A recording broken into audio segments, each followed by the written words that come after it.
ये देखो 24 फरवरी 2021 को बड़ा सिंपल क्वेश्चन है लेकिन घौच पौच वाला क्वेश्चन है। कह रहा है एक साइक्लिक प्रोसेस है, फिगर दिया हुआ है वो दिखाएंगे आपको। पहले है ए से बी, तो ए से बी प्रोसेस मैंने लिख दिया। आइसोथर्मल एक्सपेंशन है और टेम्परेचर है टी। तो शुरू में अगर टेम्परेचर होगा टी तो बाद में भी टेम्परेचर होगा टी, क्योंकि आइसोथर्मल है। कह रहा है शुरू में वॉल्यूम है V1, तो शुरू में वॉल्यूम है V1 और वॉल्यूम डबल हो गया तो बाद में वॉल्यूम हो गया 2V1। चलो बहुत अच्छा। कह रहा है शुरू में प्रेशर था P1, शुरू में प्रेशर P1 है, बाद में P2 हो गया। P2 क्यों लिखे हम ऐसे, ध्यान से देखो। टेम्परेचर है कांस्टेंट, तो वॉल्यूम जब होगा डबल तो प्रेशर होगा आधा। तो अगर शुरू में प्रेशर था P1 तो फिर प्रेशर होगा P1/2। ए और बी का काम खत्म। अब दूसरा बी से सी आइसोबारिक दिया है, तो अभी प्रेशर कितना है P1/2, तो यहाँ P1/2 होगा और प्रेशर कांस्टेंट होगा तो बाद में भी प्रेशर कितना लिखेंगे P1/2। ठीक। कह रहा है इनिशियल वॉल्यूम V1 पे चला गया, तो अभी वॉल्यूम कितना था शुरू में, यहाँ पर देखो 2V1 था, तो फिर 2V1 से कहाँ चला गया वॉल्यूम V1, मतलब वॉल्यूम आधा हो गया। तो अगर आइसोबारिक है वॉल्यूम आधा होगा तो टेम्परेचर अगर T था तो टेम्परेचर भी आधा होगा, तो टेम्परेचर T/2 हो गया, ये भी काम खत्म हो गया।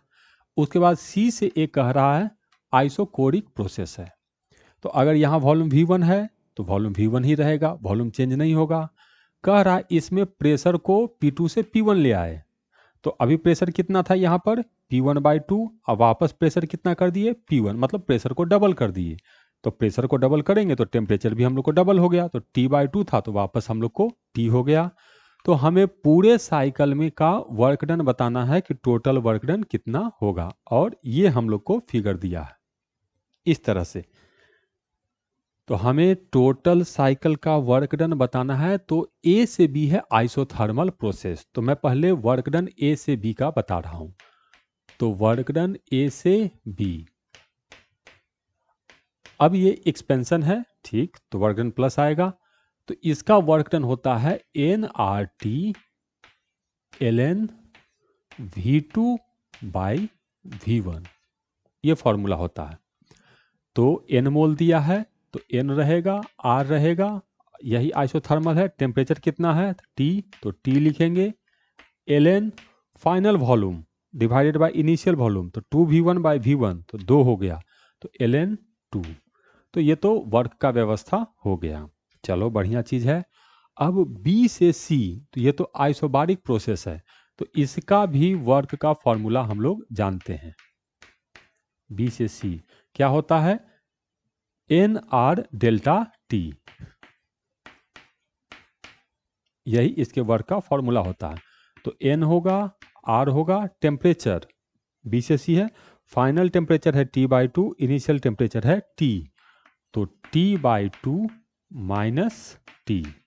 तो ये जो वर्क आया ये आया हम लोग को nRT डिवाइडेड बाई 2।